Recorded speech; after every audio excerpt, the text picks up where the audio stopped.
Hey, good morning, everybody. I know some of you were here a little early. Time change over the weekend. Welcome.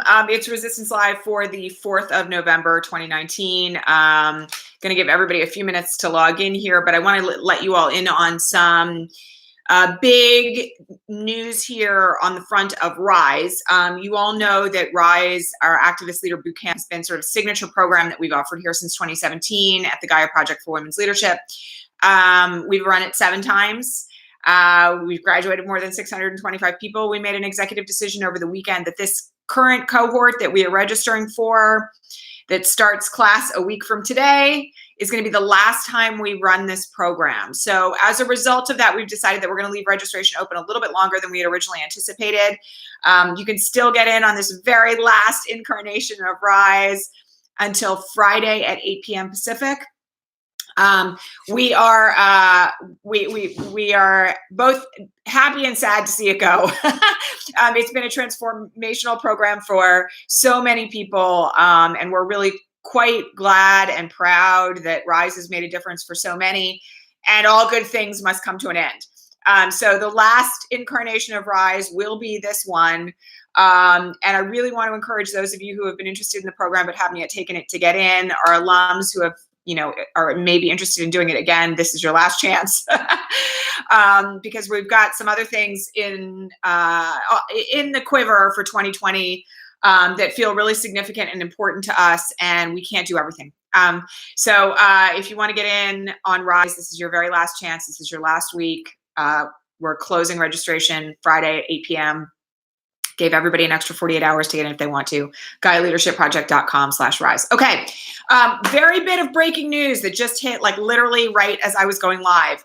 A number of transcripts have just been released from the House Intelligence Committee, including Ambassador Yovanovitch's testimony from like 10 days ago now. So obviously no one's had a chance to read it. Adam Schiff just dumped the document on Twitter literally like 7 minutes ago.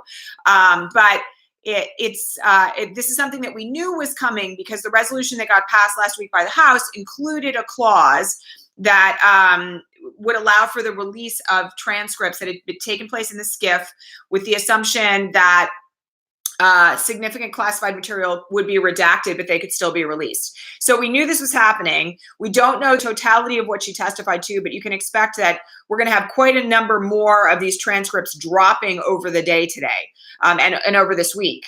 So I said on Twitter when I retweeted it, buckle up, because it's going to be kind of a wild ride, I think, this week on this regard and every other, notwithstanding the fact that the House is technically in recess. So I will remind you all that in the last recess, the House Intelligence Committee continued taking testimony, even though the House is technically in recess. That is supposed to be happening now as well. And the other bit of news that happened this morning, well, really late last night, but this morning, is that the 4 White House officials who were supposed to testify today all decided to defy their subpoenas. Now, this is not unpredictable. It's not unexpected. It is, however, a clear violation of law. So, I will remind you all, for those of you who are like already on the question feed this morning, we're like, why are these people getting away with this? That there are options, right? Like the Sergeant at Arms could go out and arrest these people and stick them in the Congressional Office Building jail right now. There are also means to enforce subpoenas through the courts. We have had a very big breaking news development on that front that I will get to in a minute already.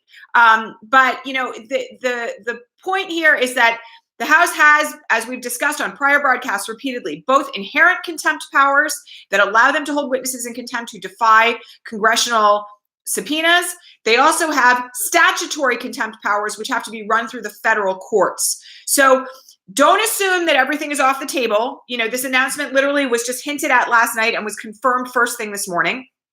I will also just remind you all that the House Intel Committee has made it very clear that refusing to show up to testify will be an assumption of obstruction of justice, evidence of further obstruction of justice in the event that there is an obstruction of justice article of impeachment, which, is kind of a given at this point.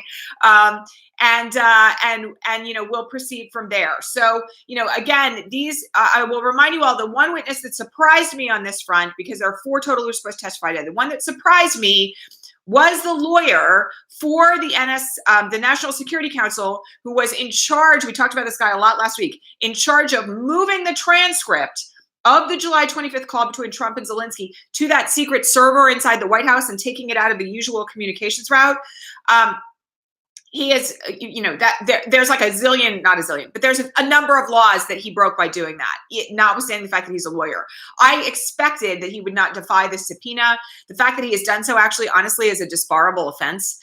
So there's going to be more to come on him in particular. But, again, this is not a massive shock at this point because the White House has been trying to stop people from testifying. They haven't had any luck inside the State Department or the diplomatic corps, but in their own people, they're having a little bit more of a success rate. And again, reminder, it is obstruction of justice. It's not like it's going to go without some form of consequence, whether that's an evidentiary consequence or a contempt consequence, okay? So that's also happening this morning. The very big other bit of breaking news is that the Second Circuit, I will remind you all, Federal Circuit Court of Appeals governing New York and other states. This is the Court of Appeals that has been hearing the cases about Trump's taxes. This morning, one of the many, but this morning issued a ruling that Trump's taxes had to be turned over to the Manhattan District Attorney. You will remember that this is the case that has proceeded very quickly by normal standards through both the federal district court in the Southern District of New York and now to the Second Circuit.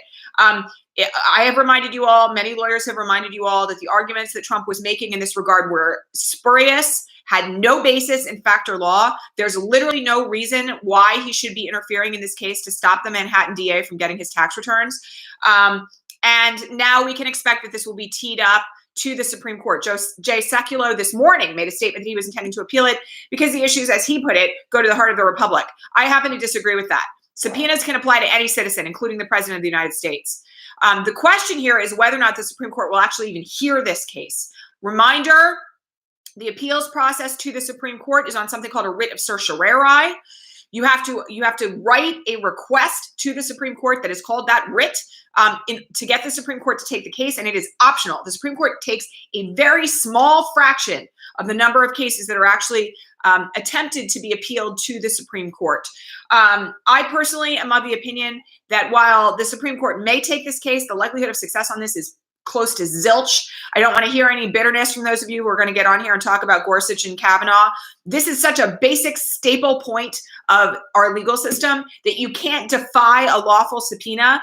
I would be shocked, frankly, if there is a ruling in the president's favor on this. This is like a no-brainer kind of case.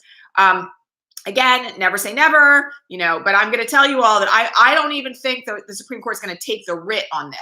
I would be quite surprised if they did. And if they do, I'd be surprised to find a ruling in favor of the president. All that said, this is all worked on a very expedited basis. So far, you all know that normally these cases take like up to 2 years to get to the Supreme Court. This particular case has moved through the federal district court to the circuit court in the space of a month. So the likelihood that it's going to go to the Supreme Court now on a writ is extremely, almost guaranteed. The question of whether or not they will take it is anybody's guess. For those of you who are asking what happens if they don't take it, this is the good news. It means that the Second Circuit's ruling stands. If they opt not to take the case, the Second Circuit's ruling stands. And generally speaking, unless they do something really weird, occasionally there have been circumstances where the Supreme Court has said in what's called a per curiam decision, that's a decision where the Supreme Court doesn't assign an author and there's a real formal opinion written that's attributable to various justices on the court. Occasionally they will say, on the basis of this case that we just decided, the lower court's decision is overturned and we're sending it back to the trial court. That is not going to happen here. If they decide not to take the case, what is going to happen is that the Second Circuit's opinion will stand. So I'm not really worried about this one. Frankly, I'm just not. We've had an incredibly well-written decision out of the district court. I have not had a chance to read it yet, but what's being reported is that the Second Circuit's opinion is rock solid. I'm not surprised. The president's arguments are crap. And it's not hard to write a great decision on this front, frankly, because it's so obvious. And if the Supreme Court decides to take it, then there will be briefs and there will be oral argument. If they do not, the Second Circuit's opinion will stand. That's, I would put very solid money on that. All right. So in any event, that's the story right now with that particular case. And reminder, Jay Sekulow knows he doesn't have a leg to stand on. There's a lot of highfalutin language going around about this morning coming out of Trump's camp. The argument is just it's baseless. So, again, we'll have to wait and see what happens next. I do expect an expedited review of this, but I'm not expecting that the Supreme Court's going to reach a different decision. All right. Other bits of breaking news over the weekend. BuzzFeed ran a FOIA request, a Freedom of Information Act request to the DOJ concerning Robert Mueller's investigation. And lo and behold, they got a tranche of documents. I was a little surprised about this because, the DOJ hasn't turned over documents under subpoena to the House yet. But apparently, a good FOIA request from BuzzFeed will get documents released. So we learned a couple of really significant things from this BuzzFeed release, and this is one of only like a whole slew that are apparently coming from the DOJ on this. The first is that Manafort was still advising the campaign all the way through to the election, which, by the way, internal to the campaign, a few weeks before the election, there was grave concern about, because there are emails that say things like they're going to try to tack this victory onto Russian interference. This was before they won. We can't let it get out that Manafort's been advising us. Very suspicious. Second thing in there that was kind of a big takeaway on this front was that apparently the president ordered his team to go get Hillary's emails. And Flynn's response was, well, I can use some of my contacts in the intelligence community to try to get them. That, by the way, is a felony. And which intelligence contacts is he going to use? The ones from Turkey? So, again, some of this is confirming things that were already long suspected about what was happening inside the campaign at the time.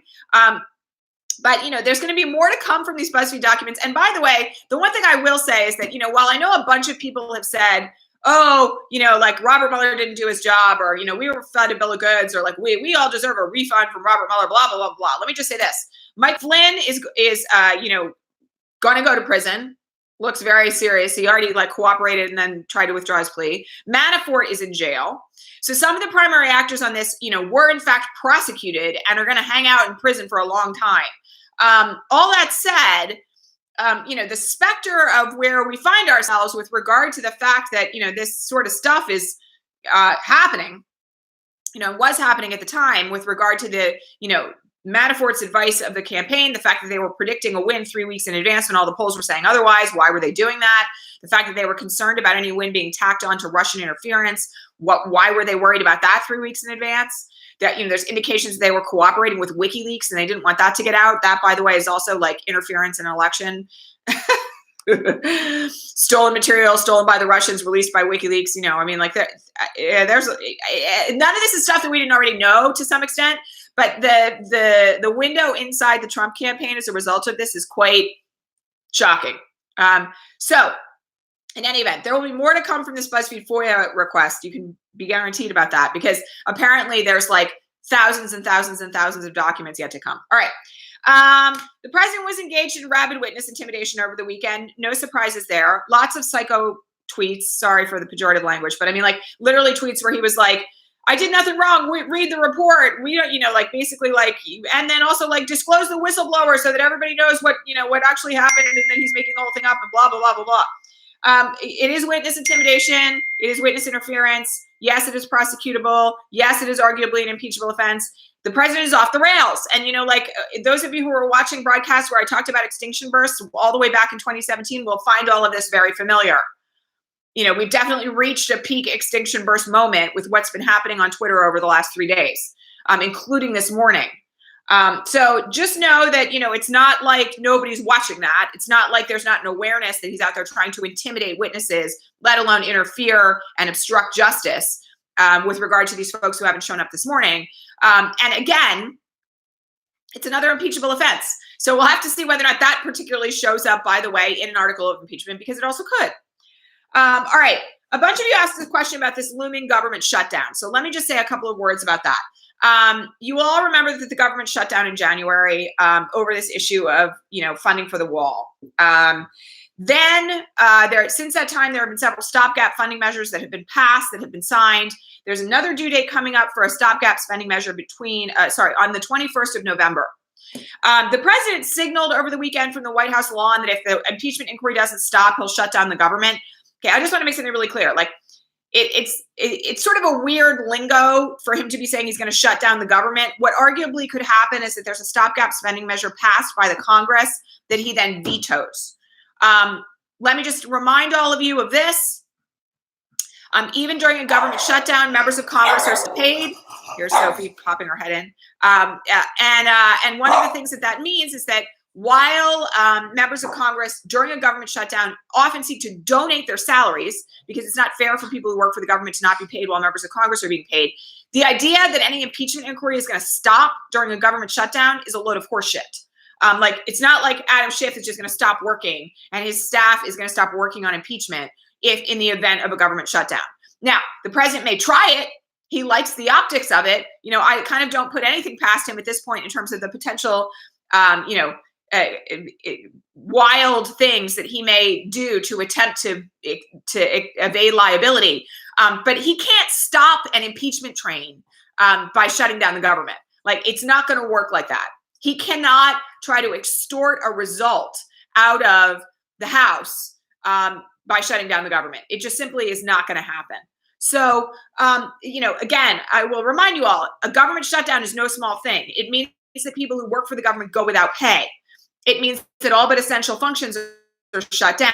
This is happen in general, right? It means that, like, all sorts of things start to go off the rails. People don't get paid. They can't make their rent or their mortgage payments. Veterans start to not have access to benefits. There's all sorts of things that happen during government shutdown that are really, really bad for the nation. But if he thinks that not signing a stopgap funding measure is the thing that's going to stop impeachment, he's got another thing coming, because it's not going to do it. So, again, I will remind you all that this whole strategy that he's threatening right now, by the way, is a very similar extortion strategy to what he was trying to accomplish in Ukraine to interfere in the 2020 election. So it is a confirmation of a pattern and practice of behavior on his part to be willing to put lives on the line and money on the line to get his political needs met. All the way through all of this, we are going to have to expect that he's going to start acting more and more like someone completely unhinged, because he is someone who's completely unhinged. And we're all held hostage by the fact that we have, a narcissistic, personality disordered, sociopathic, highly dysfunctional president in mental decline. It's all the more reason why he needs to be removed. So, by the way, I'll just say one other thing about this. That the side effect of a government shutdown is that people who are arguably in his base, and reminder, we talked all about the fact that that's really only 26% of the country right now, they're going to start to get livid about it, because it impacts everyone when the government is shut down for a long period of time. Remember what happened in January, right? The pressure that got put upon the Republicans for all of this was severe. It really backfired on the GOP. So that strategy, if adopted here, to try to meet the president's aims to end an impeachment inquiry, is only going to have an adverse effect on the GOP. And that, by the way, is going to put more pressure on them to defy the president. So, again, reminder, he doesn't think through his strategies very effectively. I personally am of the opinion that trying to shut down the government to do this is going to blow up in his face.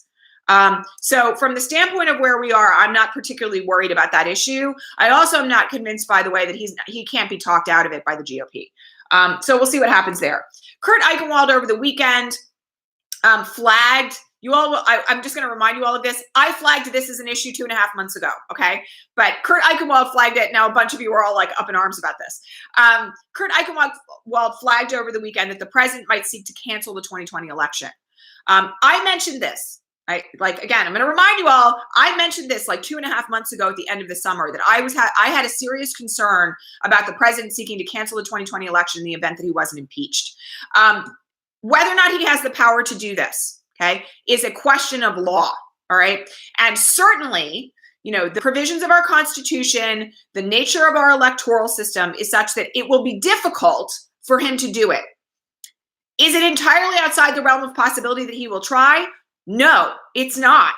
And again, this is one of the things that I have been saying quite a bit with regard to the nature of the recalcitrance originally of the Democrats to step forward and really call the impeachment inquiry what it was, move forward on impeachment at a more rapid pace. A lot of my frustration in the spring and the summer was related to this particular concern.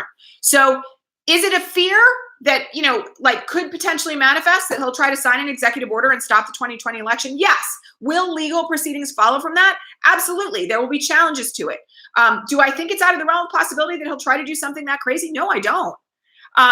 This is yet another reason why, when I've talked about participatory democracy so much on the broadcast the last few months, why it's been so important to me that we all kind of keep up the pressure, right? Because if he gets through this, or it's delayed in some way that allows him to continue acting out at an obscene rate because of his disordered nature, anything is kind of possible, right? Like, I don't, you guys know I don't like to come on here and be inflammatory, but, it's not out of the realm of possibility that if he's under threat and there's not enough pressure on the Republicans to actually get a vote to remove him, that he would try to pull something like that. So, we absolutely have to continue making our phone calls. And I know you all are sick of it. And I know there were questions on the Patreon feed over the weekend of like, what do I really need to say? Like, I'm just going to say this, like, if you haven't been making your phone calls, you need to do it. Like, you really need to do it. It like has to be a constant, consistent effort. And you need to be maximizing every effort that you have, every opportunity that you have. Like I said at the beginning of the broadcast, House is in recess this week. If your House member is not on the Intelligence Committee, go visit them in their local offices. Give them a piece of your mind about impeachment and why you think that the vote should happen and why the president needs to be removed. Do it for your senators as well.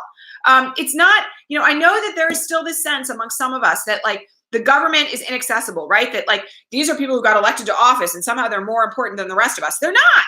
They're like representative democracy means that they're supposed to be following our instructions. And, I know that it's scary for some of us who are introverted to step forward and actually make our voices heard. I'm just going to push you to step outside your comfort zone. It's incredibly important to do that. It's incredibly important to do it now. And it's incredibly important to do it consistently, like without fail until he's gone. And after that, we're going to have to keep doing it because there's so much else that's going to need to be fixed. So please get brave, get brave. If you have not gotten brave yet, all you have to do is call the congressional switchboard and give them your zip code and they will route you to the right people. They will route you to your reps. They will route you to your senators, and that you'll talk to real people or you'll talk to voicemail. But fundamentally, the really key thing here is they have to know that we care and that the pressure is on. Because we don't want to get into a situation where we're walking into 2020 and he's thinking about this stuff because he's not getting his narcissistic supply met and terrified that, as a new poll came out this weekend, 50% of the country wants him completely removed right now. And that only confirms the polls from last week that said that like 74% of the country thought that the way that he was acting in the impeachment proceeding was reprehensible. So, we are in a position where the pressure needs to be heard and it needs to be loud and it needs to be continuous. All right. So, kind of last point that I want to make on this front today, which, I'm just going to say feels very significant at this moment in time. Okay. We are in a pressure cooker right now. Like, again, I had some direct messages this morning with some other activists on Twitter about everything that people are trying to do right now in positions like mine, like where we're speaking to the public every day, or we have big prominent voices in efforts to get Trump removed. Because a lot of us have been like collapsing under pressure. I'm just going to make that really candid. Like a lot of us are really struggling at this moment in time to hold it together. Those of us who are in this 24/7, who are reading stuff all the time, who are horrified by it, who are as traumatized of it by others and are still trying to support all of you to do all of your work, are really trying to find ways to hold it together. That's not unusual. And I'm hearing from a lot of you that, you're overwhelmed. We're all traumatized. I just want to make something really clear to all of you. Like, do what you need to do to take care of yourselves. Don't let the pressure up. Like, until this is over, it's going to be a ride. It's going to be a bad one. But, until this is over, we don't have the option of checking out. So, again, it's one of those moments where like you got to do the regular thing every day to keep the pressure up on this president. Again, I'm not going to tell all of you not to take a break from Twitter or from the news for a period of time if you're feeling overwhelmed. Last week, my brain was mush by 4:00 every day. And I've had to make some decisions this week about what I'm going to access and when in order to kind of like continue to serve all of you in the way that I do. But, all that said, the thing that we can't do is stop making our voices heard right now. It's going to get worse. I hate to say it, but it is going to get worse. The president is going to get even more crazy. The good news now is that like all the crazy is on full display. The Republicans don't have any basis right now to defend him. There's no discussion in the GOP, I will point this out to all of you, that defends his behavior. They're making arguments about process.